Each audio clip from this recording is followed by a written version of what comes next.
大家午安，大家好，我是谢祖，大家好。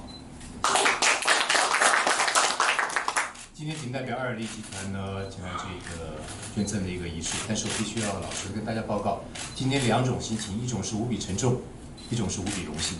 为什么无比沉重？因为就像刚才在这个我们长官在报告的时候，在本月3号发生了一个这么令人不舍的一个憾事。当下的时候，我正在跟常福山董事长在他爱尔利的集团里面正在看新闻，没想到看到这样一个憾事，我们2个人都觉得非常非常难过。那我也非常的钦佩我们的常董事长，在当下立刻决定了要做这样的一个事情。您说他是善举，您说他是义行，我都不否认。但是我必须要说，像这么一个成功的企业家，他曾经跟我说过一句话：何谓成功的企业？就是把你所赚到的，把你所得到的，同一时间、第一时间回馈给社会，因为这是他应该做的。在这一点，我非常的敬佩他。那为什么说无比荣幸呢？因为向来我们都知道警民一家，警察爱护我们，我们用我们自己的努力去保护我们家庭，但是警察同仁去用他的生命在保护我们所有人，当然值得该敬佩。而且我对于铁路、对于火车有相当深厚的感情。自细汉坐火车去做兵，较大的时阵坐火车去屏东去求亲，娶到我现在的太太。前几天我刚从这个花莲再坐回来，然后我在全省的这个学校里面做讲座，没有铁路，没有火车，就没有我青春的记忆。所以今天来到这样的一个仪式里面，我倍感荣幸。在这边，仅代表爱尔利集团祝福各位身体健康，工作愉快，谢谢大家。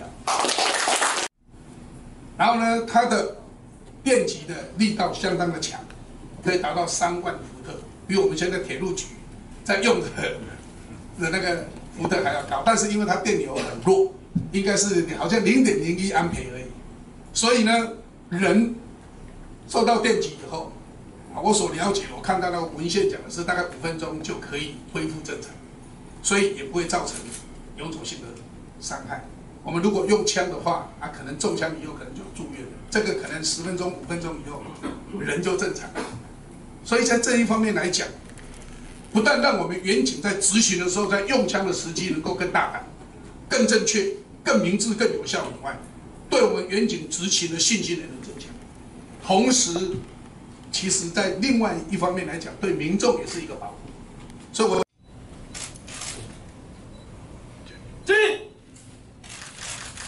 起立！扫兴之后就演练位置，扫兴。各位贵宾，我们今天模拟演练的状况是：列车上一位持刀的歹徒意图攻击列车长或旅客时，远警在月台上制服歹徒的过程。演练开始。先生，冷静，刀放下，慢慢朝我过来。先生，来，先生，放下你的武器。不要现场只会按人可分出手手掌，不会表示很伤人，不要伤害人，马上放下你的武器。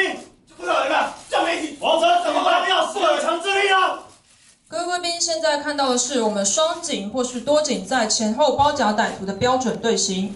由于现场场地因素，实际上现场与歹徒对峙的距离为3至5公尺以上。那我们左手边的远警手持圆盾，以保护自身的安全。右手边远警身后是所长，也就是现场指挥官，他将负责现场的指挥以及谈判。稍后，这位歹徒将执意持刀攻击我们的远警，现场指挥官立即下令使用抛射式电击器制服歹徒。请继续演练。下去就好，把2个站武器，站起来！